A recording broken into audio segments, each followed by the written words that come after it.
Magsisimula ang kwento sa isang aksidenteng babawi sa buhay ni Eugene dahil buong buhay niya ay pagbasagulong ginawa niya. Gulat ang mga taga-kabilang daigdig sa kabutihang ginawa ng binata tapos sagipin ang isang bata mula sa isang lumalabasang sasakyan.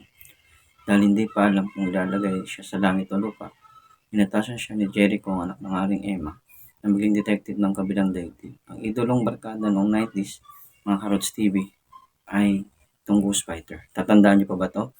Si Eugene, si Alfred, si Dennis, si Vincent, sila yung nagipagsapalaran sa mga masasamang espiritu.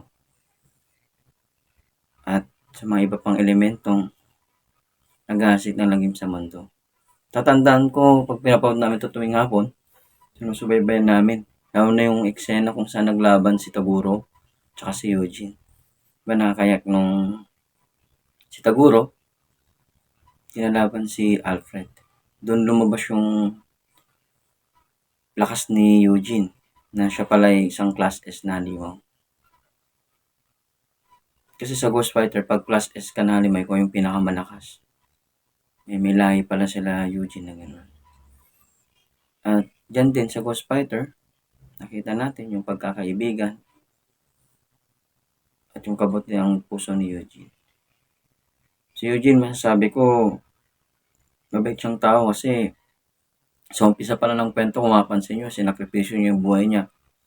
Nang alam natin, basag ulo siya, pero may mabuti palang kalooban. At may isa din eksena na kalaban niya si Sensui.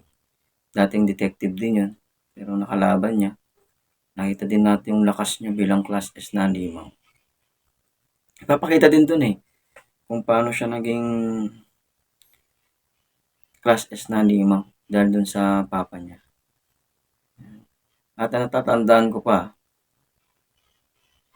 kay Eugene yung ray gun niya. Yan, kapangyarihan niya ray gun. Tapos si Vincent naman yung Black Dragon Spirit niya.